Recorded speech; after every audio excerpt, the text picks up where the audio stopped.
Järgmine ettekanne siis visuaalne keel interjööris. Ja ettekannet tuleb tegema siis seinamaalingute ja värvide kuninganna, kõrgema kunstikool Pallas, professor Heli Tuksam, palun.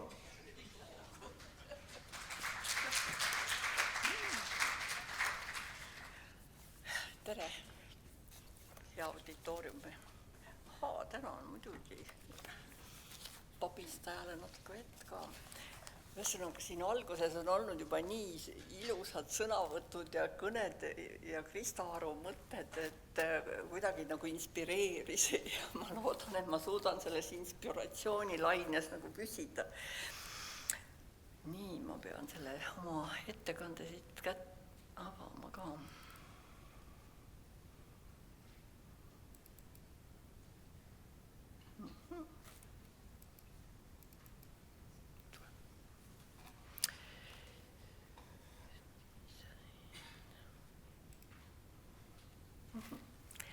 Visuaalne keel interjööris. Et mina küll nagu kõigepealt soovin rõhutada nagu seda, et mina nagu esinen sellise praktiku seisukohalt. Aga kuna praktikutel on selline mõnus töö, siis ühesõnaga, kus selle nokitsemise juures on hea mõtiskleda ja teemasid üht ja teistpidi vaagida, siis ühesõnaga algatuseks ma toon ühe siis nii-öelda nüüd ka selle keeleaastaga seotud mõtte, mis mulle jäi meelde ühest raadios kuuldud keelesäutsust, et teatud mõisted hakkavad nagu meie ajas muutumas. Jutt oli tookord krokodillipisaratest ja ma olen tõesti hämmingus, et hakkab nagu kujunema arvamus, nagu krokodillipisarad oleksid lihtsalt suured pisarad, mida me siis mingis kahjutundes valame. Et kontrollisin ka üle ja tõesti tegelikult seletav sõnaraamat ütleb selle kohta, et need on silmakirjalikud pisarad ja hoopiski teeseldud. Nii et ühesõnaga tundub, et kohati me lihtsalt hakkame nagu oma enese keeles ka neid alltekste unustama. Ja need alltekstid kindlasti on ka nüüd selles visuaalses keeles, millest mina püüan rääkida. Ja kuna me suvel nüüd töötasime pikalt koos EKA-tudengitega, ma loodan, et neid on ka siin saalis, siis tõesti oli nagu seal Koeru kirikus ka võimalus nende asjade üle pikemalt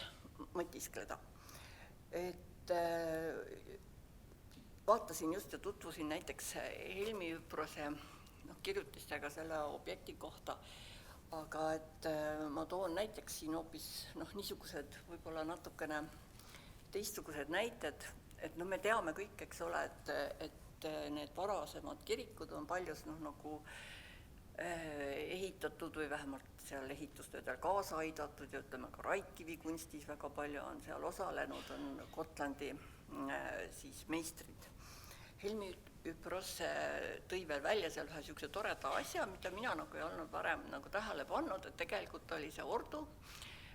kes siis nagu tahtis oma võimu kindlustada ja kutsus siis Ojamaalt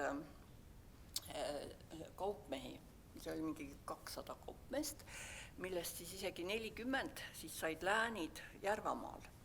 Ja iseenesest mõistetav, et kui nad juba sinna tulid, eks ole, siis nad oma nagu teadmiste ja tegemistega seal selle asjaga siis ka ühinesid. Ja muidugi,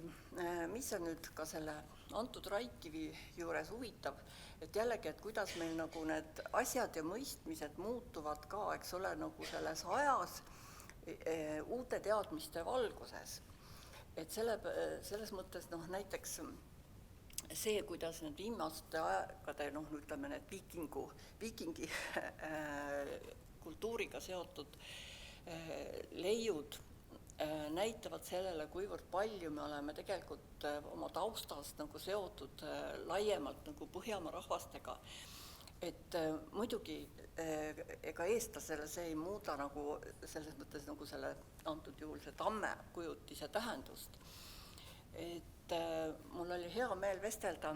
sel aastal on Kärt Sumadavet teavad siin kaunite kunstide professoriks ja tema on just üks nendest inimestest, kes on nagu hästi palju uurinud siis ka neid märkide tähendusi. Ja siis tema vaatab peale, ütleb kohe, eks ole, tore, et ilmapuu ja kolme aruga ja kõik, eks ole. Et oleks nagu hea, kui ka meie konservaatorina või ka oma nagu seda minevikku analüüsides neid asju ikkagi nagu mäletaksime. Nii et sellest, siin on natukene need siis võlvidest, sest tõesti need said väga toredad ja ausalt öeldes nüüd, kui ma neile nagu tagant järgi vaatan, siis kuidagi tekib selline isegi natukene nagu et ohoo, et kuidagi, et see on nagu tuttav, et see tuleb nagu tuttav võib-olla hoopis ootamatust küljest, et mulle nagu hakkas see seonduma meie nagu tikandikunstiga näiteks. Et selles mõttes nagu kõik need nagu märgid jah, et nendel on oma niisugune ühesõnaga, et nad leiavad väljendust niivõrd erinevas nagu vormis. Aga siin on jah see slaid nüüd, millest siis nagu mu mõtiskused alguse said, et see EKA tudengid kindlasti teavad, eks ole, kuidas nemad tegid juba selle aasta varem neid uuringuid ja siis üks konkreetne märk, mida te siin näete, neil nagu kohe lambike läks põlema, see on BMW märk. Ja see ongi nii tore, et meie nagu interpreteerime neid märke nagu omas ajas. Aga ma mõtlen, et kõige selle juures minul ikkagi oli ahvatlus ka mõista nagu seda, et mis siis ikkagi need märgid võisid nagu tegelikult tähendada. Et siin oli järgmine jah see, kus mu kolleeg tuleb, et et teada puha, eks ole, et radiatsiooni oht, mine see teha võib-olla ongi või kaitsesse selle eest. Ja siis oli veel tore selles mõttes, et jällegi nüüd need EKA-tudengid siin, nende näpud olid siin ühesõnaga mängus, et kui nad avasid, see on nüüd Järvaihani, aga 13. sajandi siis avavad sealt ja see on ikka täiesti elamus, eks ole, ja siis lähevad kirikust välja, eks ole, üle tee praktiliselt on kohe siis see e-piim. Et niisugused toredad asjad, aga see on ju tegelikult vahva, et nad kuskil meie alateadvuses nad nagu töötavad.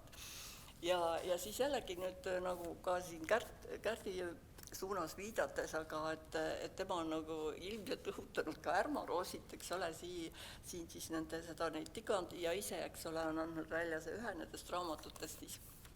et kus veel nagu mingisugused need mälupildid on olemas, et siis see saaks nagu kirja panna ja niisugused nagu seletused siis nendele kõigile siis on nagu selles raamatus olemas, et neil on see interpretatsioon või see seletus võib olla ka palju laiem ja see, mida ka Kärt ütleb, et tegelikult me oleme nagu nii seotud ja need sellised ürgmärgid tegelikult kehtivad nagu kõigi rahvaste puhul. Ja teatud mõttes on see nii iseenesest mõistetavad, need on kõik ühest küljest on see nagu otsimine, see kaitset, teisest küljest on see, et mis on nagu viitab ikkagi selle elu ringile, spiraalsusele, seotusele, igavesele liikumisele, päikesele, valgusele ja siin on siis veel mõned nendest, mis vägagi nagu sarnanevad siis ka oma nagu olemuselt nende võlvikute märkidega. Ja see kõik ei tähenda siis seda, et see ei võiks olla siis pühakoja kaunistus. Et siin lugesin Kersti Markuse ühte artiklit, tema küll põhiliselt siin keskendub nagu siis selle Karjakiriku nendele imelistele dekooridele, aga mina siin just tahan nüüd tuuagi neid võib-olla natukene vähem eksponeeritud võrdlusi siia juurde. Aga mis mind eriti nagu inspireeris, oli just see, et selle kunsti kaudu sealt 13. sajandist tegelikult me nagu leiamegi siis oma need identiteedi juured ja Siksele näiteks kalmeleiud, ausalt öeldes ma olin isegi natuke üllatunud, et see on kõik see 13. sajand, eks ole, 13–15, et ma niimoodi esmalt peale vaadates oleks arvanud, et need kalmeleiud on nagu palju varasemad. aga vot niisugune tema nagu ütleb niisuguse toreda asja, et see on üks mingisugune periood, kus me siis võiksime nagu sellist neid oma identiteedi juuri otsida. Aga nagu ma siis ütlesin, et ma tõesti võib-olla natukene vähem tuntud kirikutele siin viitan ja see on tõesti üllatav, et eriti see näiteks ka Püha kiriku need vähesed jäljed, mis nendest maalingutest seal järgi on jäänud, et ma kahjuks ei leidnud oma fotosid üles, et seal olid veel ühed, mis olid kuskil nagu trepikäikude taga või kuskil niimoodi, et aga see oli nagu tõesti minu jaoks nagu hästi suur üllatus ja tõesti, kui nüüd neid kalmeleidusid nagu rohkem vaadata, siis mõned varasemad Eesti ehted nagu väga nagu oma motiividelt sarnanevad nagu nendele samadele. Ja loomulikult siis ka see Püha Risti kiriku siis see silmusrist, eks ole, et ka siin näiteks mulgikuubede otsad või et seda on nagu nii mitmes kontekstis nagu leida. Ja siis üks veel selline minu jaoks niisugune ohoo või aha-elamus või oli siis ka Kaarma kiriku vana siis see altarikivi, sest see on nüüd praegusest küll nagu kõrvale tõstetud, nii et hetkel on kasutusel see uus altar, aga et niisugune nagu viide kolmainsusele tundus nagu hästi üllatav ja tore samas ajas. Ja veel siis näiteks ka, et kui ma lugesin siia nende asjade juurde veel Helmi Üpruse neid Raidkivi kunsti tekste, siis näiteks tema ajal ei olnud veel niisugune ilmselt avatud Hanila kiriku põrandut, sellepärast et tema seal väidab, et need ratasristi motiividega hauakivisid kirikutes nagu ei ole leida. Aga ma ütlen tõesti, et ilmselt ma pean tänama sellist õnnelikku juhust, ma ei ole nüüd seal käinud tükk aega Hanila kirikus, aga ma usun, et see on uuesti kõik jälle põranda alla jäänud, see väärtus. Aga ma olin tõeliselt üllatunud, kui ma nägin seal nii palju selliseid kauni elulille motiiviga või elupuu motiiviga neid hauaplaate, et see oli nagu tõeline muuseum. Et jah, ma tõesti ei julge praegu öelda, et mis sellest hetkel on edasi saanud, aga nüüd, kui ma jälle viitan nagu Kärtile, siis muidugi hästi oluline on ka see, et ühte asja, mis mina võib-olla vaatasin nagu elulillena, võib vaadata siis ka, et kumb on kumb, et ütleme, et see nii siinpoolne kui sealpoolne, see ülailm ja alailm, et seda võib vaadata nii ühelt poolt kui teiselt poolt, sest tema jaoks oli jah hästi oluline näiteks see, et mis pidi nüüd näiteks konkreetne kivi asetseb. Aga kui ma nüüd veel natukene nende pühakodade juures püsin, siis tegelikult ja kui ma nagu alguses rääkisin sellest, et me tunneme ennast või me järjest rohkem tunnetame seda, kuidas me nende Põhjamaade nagu kultuuri nagu minevikuga oleme nagu sarnased või on seal neid sarnasuseid jooni, siis näiteks Soomes siis Pühte kirik, näiteks need laemaalingud mind ka nagu täielikult vapustasid ja siin ma lihtsalt toon, nagu viitan sellele ühele motiivile, et nendes jällegi meie nagu niisugused mulgipõlled ja mõned niisugused tikandid ja neid võlvikuid siin vaadates, et kuidagi nagu väga kipub segi minema, et kumb on nüüd kummalt nagu inspiratsiooni saanud. Et aga muidugi ka seda me teame nagu kõik, et keskaegses kirikus ikkagi oli nagu sellel pildil nagu see roll, et ta pidi nagu seda sõna edasi andma, et võib-olla just selles varasemas nende märkide keeles oligi see, et see oli see nii-öelda sõnastik, mida mõistis nagu, eks ole, ka see lihtne inimene, kes sinna kirikusse nagu läks, aga et nüüd nagu 15. sajandud, see oli nüüd see ka tegelikult, mis oli nüüd Koeru kiriku nende võlvimaalingute nii-öelda doteering praegune, siis samaaegselt näiteks 15. sajandil Rootsis siis tegutseb niisugune tore maalermeister nagu Albertus Pictor, no ilmselt on ta oma nime nagu selle järgi saanudki, et ta niisuguseid toredaid pilte maalib, aga temas on juba peidus nagu selline tõeliselt sügav ka niisugune teoloog.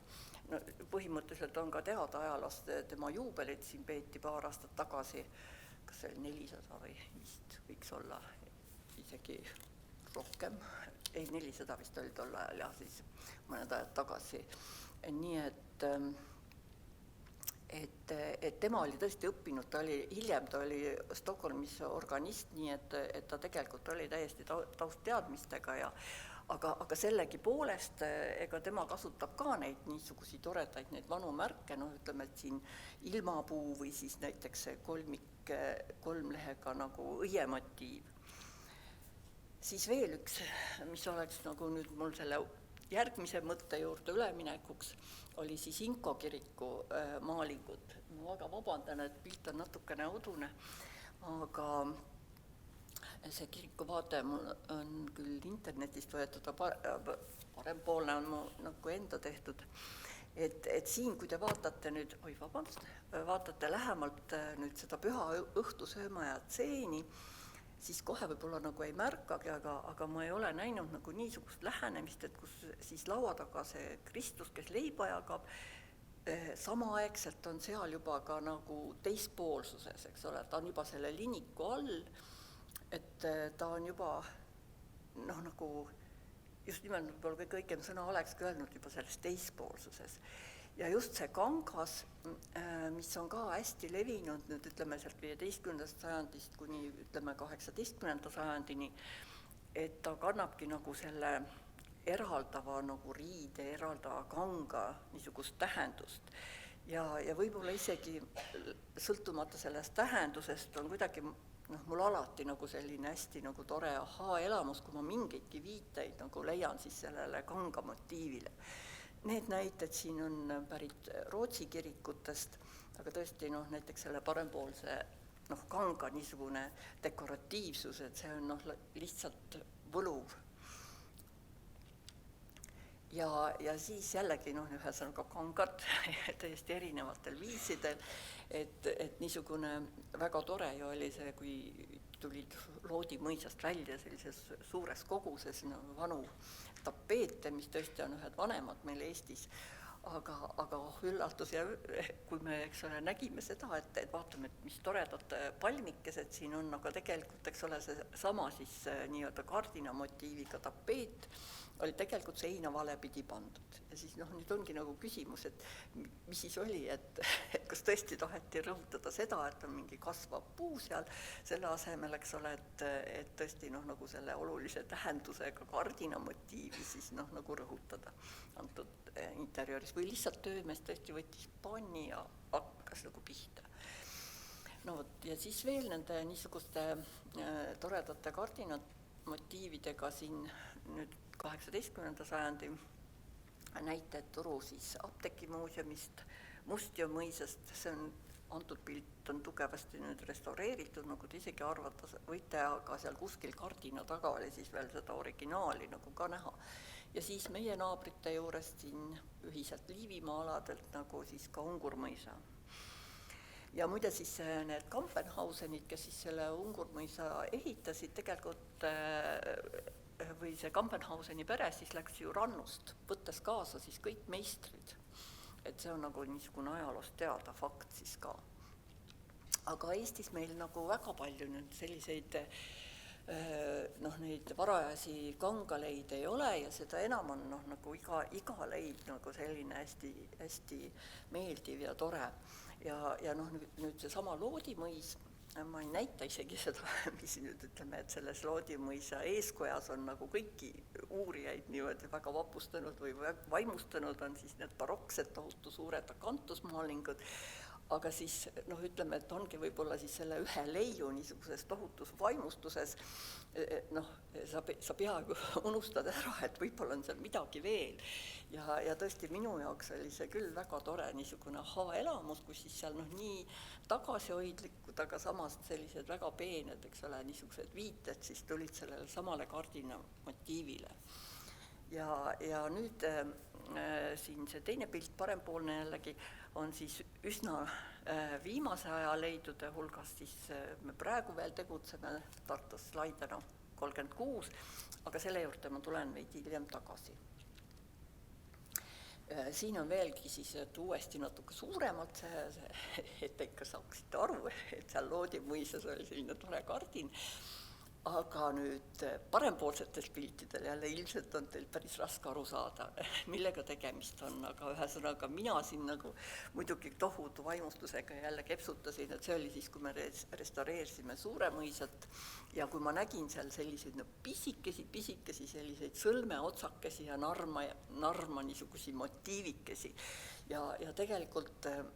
kuna see oli kõige alumises kihis ja teatavasti, eks ole, restauraator ei saa ju ka päriselt nüüd, eks ole, hakata nüüd seda esimest tõde taga ajama või see on alati see mõttekoht, eks ole, et mida siis teha või mida siis nagu taotleda, siis need pealmised kihid olid ju seal kõik veel olemas,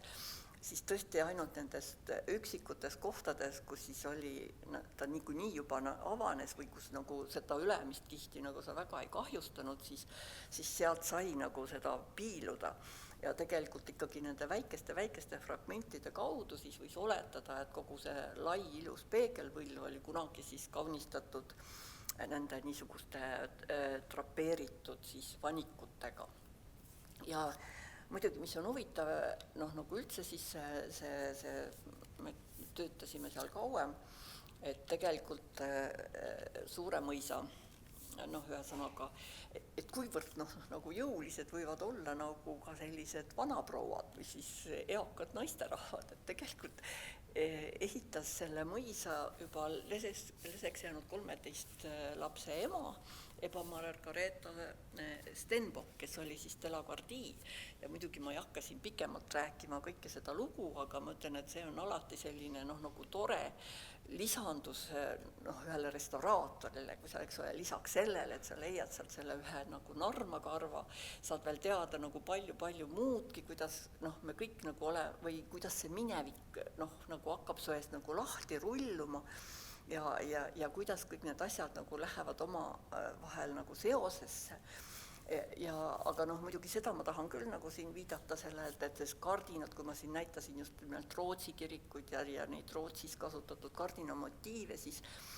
ilmselt on Ebale pandud ka tema vaarema järgi see nimi, sest kes siis on tõesti otse siis pärit sealt Rootsist ja olnud üks väga selline ka tegus ja jõukas, aga selline tõesti asjalik naisterahvas, siis see Delagardie. Nii, aga selles Suure mõisa üldse hakkas ennast nagu niimoodi ligi tõmbama peale neid uuringuid, mis me seal tegime ja sealt laest siis tulid välja sellised väikesed roseti nagu fragmendid ja see õnneks oli nii palju siis nagu arukust, et ei tormatud nagu kohe kiiresti koos selle nagu suure remondiga seda lage tegema, sest et Suure mõisas oli palju tööd ja seal on kõik toredad laemaalingud, mis on kogu aeg olnud avatud ja mis ootasid nagu töökäsi, aga sellel aega nüüd võeti natukene aega ja siis ja minul muidugi väga nagu kribeles, et kui see võimalus nagu tuli, et oli ennast kui võimalik pakkuda sellesse nagu protsessi, siis ma nagu ei kahelnud selles, kuigi ma teadsin, missugune tohutu töö ühesõnaga ees ootab. Ja muidugi ega siis see vaimustus nagu ei, kuidas öelda, ega me pidanud seda kahetsema selles mõttes, et siin nagu järjest hakkasid niimoodi asjad nagu ennast ilmutama ja ütleme, et selle Suure mõisa ajalugu on väga põnev, et juba järgmise siis omaniku, ma eeldan, et see võis olla juba siis sellest järgmise omaniku ajast, et me kõik teame kuulsat ma tead siin see näto Unger Stenbergi, eks ole, ja siis ühesõnaga see on minu nüüd jällegi interpretatsioon või minu niisugune tõlgendus, sellepärast, et ega me jäimegi peaaegu et lõpuni vaidlema Nele Rohtlaga ka, et ikkagi, et mis aegne või kelle perioodist täpselt see üks või teine kihistus nagu pärinebki. ja noh, siinjuures nagu on juba korduvalt vihjatud ka sellele, et tõesti, et me tegelikult vajame nagu üksteise tuge, et see oleks ka kuritegu tegelikult, kui noh, üksinda sa ainult oma nagu teadmiste põhjal hakkad nagu midagi kindlalt väitma või millegi üle nagu kindlalt otsustad.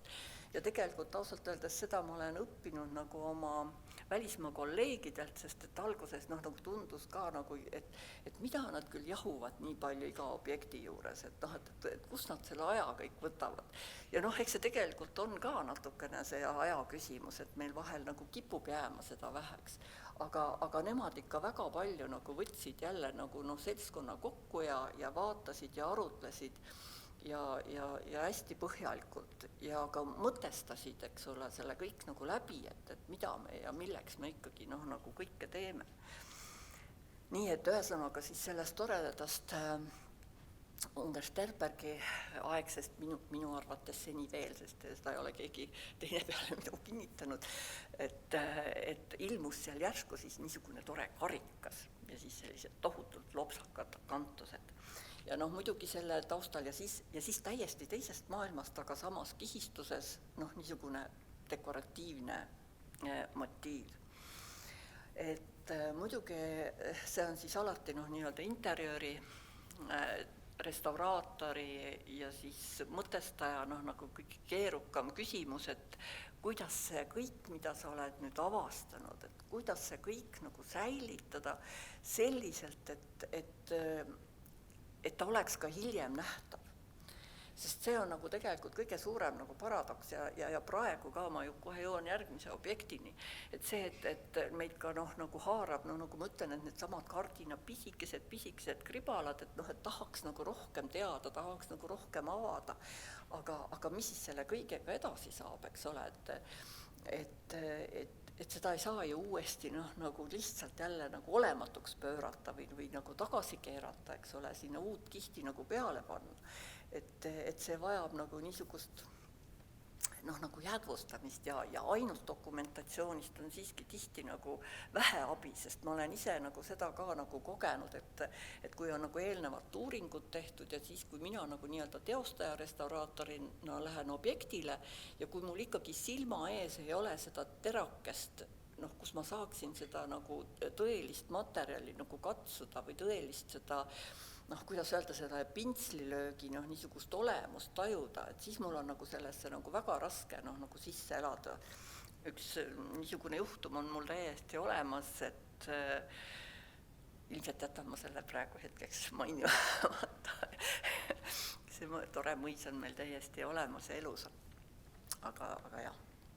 Nii et siis siin on nüüd see tulemus, ta on küll, eriti selle just roseti osas, et ta on küll võib-olla selline õrnukene ja ma ütlen nüüd veel kord, et näiteks, et restauraator, et restauraatoril on see eelis, sa oled sellele praktiliselt nina vastu, sa saad vaadata seda luubiga. Et küll ma selle tellingu otsast vehkisin kätega ja rääkisin kõigile, kui vaimustab, kui ilus asi see on. Ja siis lõpuks isegi Nele Rootla, kes siis, kui ta sai sinna tellingu otsa ja ta sai ka lähedalt seda asja vaadata, siis ütleb, et jah, tõesti, ma näen küll, et see on üks tore ja väärtuslik asi. Et selles mõttes, et ja praegu jällegi, et ma loodan, kui te nüüd sinna satute, siis jääb kübekene minu vaimustusest meelde ja vaatate seda nagu natuke teistsuguse pilguga, et ta on jälle nagu veidi sellise nagu sortiini alt, ta on natukene kaugel ja võib-olla mitte kohe nii silma torkab, aga kogu see informatsioon on seal tegelikult nagu olemas. Nii, et see on siis nagu see lõpptulemus sellele saali laele siis hetkes. Aga nüüd, ma tulen nüüd hoopis nagu järgmise, nüüd nagu meile lähemale siin, et ma ütlen tõesti, et kuna ma olen päris pikalt sellel valdkonnas töötanud, siis neid kogemusi on nii palju, et ma kohe nagu tahaks nagu kõigest rääkida, et sest see nagu see neid väljendeid, neid sõnu, neid on nagu kogunenud parasjagu. Nii, et siis Tartu valgustusaeg ja ütleme, et 19. sajandi algus. Nii, et siis meie kaunis ülikool ja ülikoolilinn ja kõik see, mis sellega seondub. Ja lugesin veel veel isegi täna hommikul Epidofri doktoritööd, et kui kenasti sealt kõike põhjendab. Aga ma katsun siis edasi minna tõesti, kuna ma näen, et 5 kellale juba tuleb. Et ühesõnaga siis see nagu ühest küljest antiigi avastus ja teisest küljest kõik need valgustusaja ideed ja siis need nagu kanduvad üle siis meie interjööridesse. Ja see on tõesti nagu vaimustav, et kui palju meil tegelikult nagu Tartus on nagu seda toredat toredat kihistust ka säilinud ja kõik need elemendid, toredad sambad, karikad, vaagnad, raamistused ja nüüd ma siis tahangi jõuda veel selleni, et siis praegu me siis töötame just seal nagu Lai tänav 36, kus siis täpselt see tore aeg niimoodi hakkab siis meie silma all ennast nagu siis avama. Vahepeal ma siin hüppan küll ühe slaidiga veel selle juurde, et teinekord näiteks restauraatori jaoks on ütleme, et kui ma rääkisin sellest piiride nagu tunnetamisest, et kui palju nüüd avada, selles mõttes, et see kõik vajab nagu siis pärast nagu konserveerimist, restaureerimist, aga kui vähegi on selline võimalus, see on nüüd Vääna mõisa peahoonest, kus siis tõepoolest Nelerohtla ei jätnud ka järele, et tõesti sai nagu iga millimeeter läbi nokitud seda seinapinda. Ja siis, ma ei tea, kui palju te praegu siit välja loete seda, eks ole, aga ilmselt olete seal käinud, et tõesti alles see hetk, kui see kõik oli nagu millimeeter läbi nagu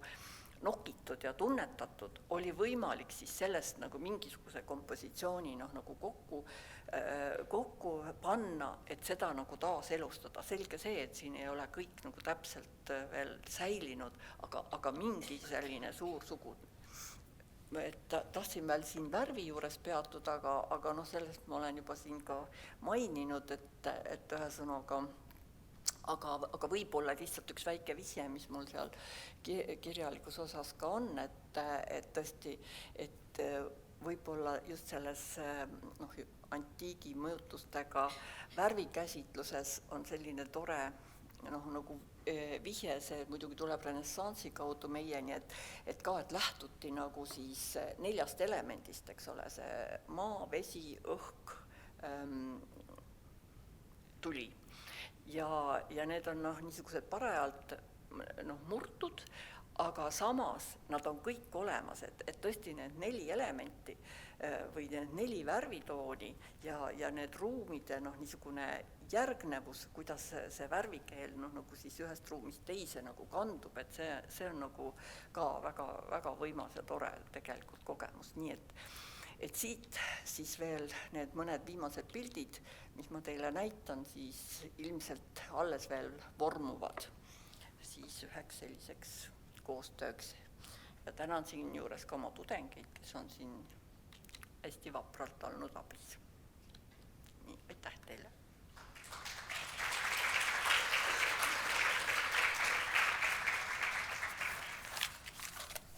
Kas on Helile küsimusi, ettepanekuid, kommentaare? Ei ole? Siis aitäh Heli sellise mustrilise ettekande eest.